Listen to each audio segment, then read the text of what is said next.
So talking about this, cultural nuances or cultural differences, I'm curious to talk to you or to get your perspective on comedy versus 相声. So for those of us who may not be extremely familiar with 相声, so 相声, I find is the art that is on the surface very similar to stand-up comedy, right? So typically you have one individual or sometimes in pairs up on a stage and essentially like telling jokes, and some of them are like to critique of society, some of them are just like poking fun at at different things that they had observed. So from your perspective, like what do you see are the commonalities and the differences between these two art forms from two different cultures?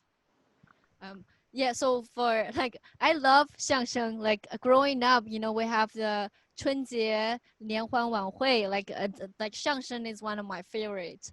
But at the same time, I would say I am no authority when it comes to 相声 because I was a kid. So like the context I can get is probably to a level. Like if I go back and look at 相声 again, maybe I'll pick up a lot of things. But from what I remember, like 相声 also think about like you have such large audience, and that is like on TV. So everything you present, you got to be really funny.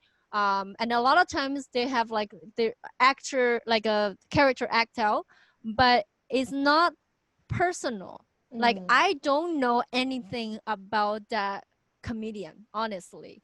There's not much vulnerability of who that person is behind this character they put together.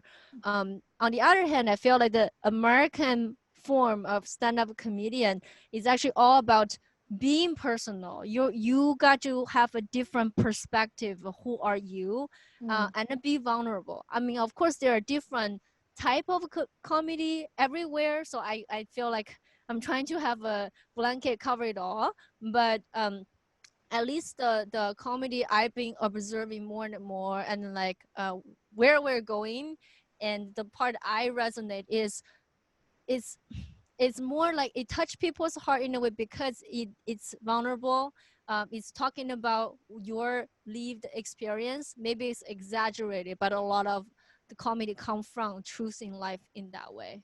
And I wonder if something could be said about that nuance or that difference in culture just through looking at these two art forms, right? Because I think it reminds me of the fact that the Chinese culture tend to be a little more indirect, right? And it requires a lot of interpretation. You don't really get everything on the surface, so it's almost like 话中有话, or the language is very can be very subtle, or there are a lot of like hidden messages, or sometimes you need to really think about it to get to understand the full meaning, whereas the American culture tend to be a lot more direct. So I think there's that dimension. And then the other dimension is also, being very individualistic in the culture. It's a lot about highlighting the individual experience, that very personal touch through the comedy, which I agree with you because, just hearing this got me thinking back at all of the different comedy I've seen. Definitely there are different camps. I think some tend to focus more on, I don't know, political or social, observations. And then there's definitely a big camp that talks a lot about their personal journey, their personal experiences, and then bringing that to, to the stage. And actually it was last weekend I saw the comedy of Hannah Gatsby. She's an I love her. Australian comedian, and I mean, that was another experience because it was like laughing, but more crying. Yes. I cried so much.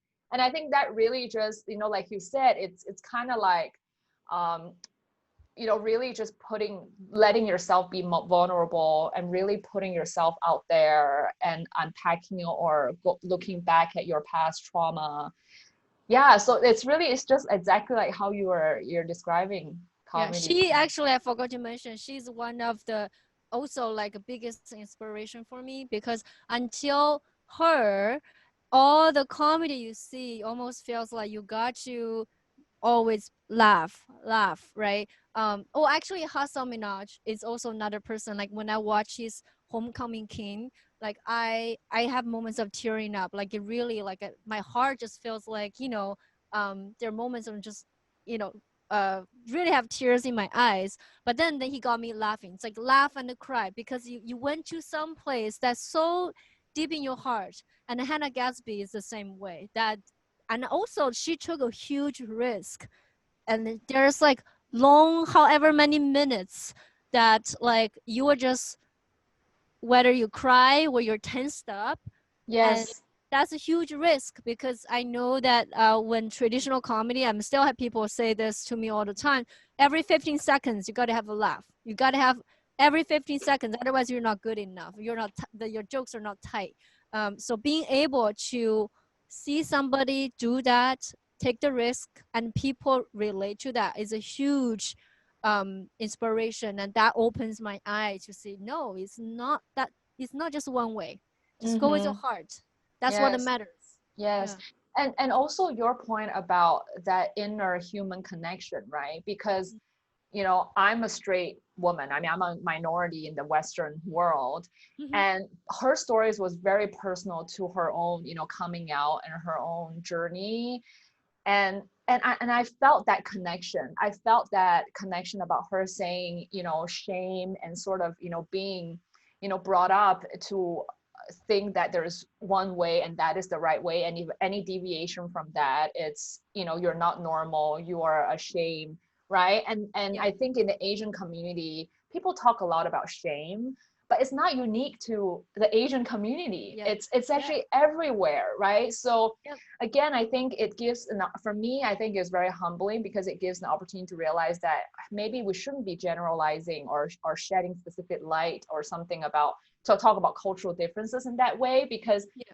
what she is saying, it's, she's from a completely different environment than us, but what she shared about the shame and about the social expectation and about, finding your own identity, I mean, that's something that, you don't need to be in her exact position to fully relate to the story that she was telling. Yes. Yeah. Because I think when you are really speaking truths from your heart, the human's natural tendency is to connect. And then there's always something in you, as long as it's real. Like you can't be phony, because like people detect that really quick too. Yes. And then you do have some basic level of, whether it's the shame, insecurity, expectation of a society. We all have been there. Yeah. Yeah. So thank you so much for listening. And thank you for joining us in this journey to build a global Chinese diaspora community, one conversation at a time. Please remember to subscribe to this podcast, share it with your friends. And you can also follow us on Instagram at CulturedGen. That's where we post daily Chinese artistic and cultural content to inspire our modern living. We'll see you in the next episode. Take care.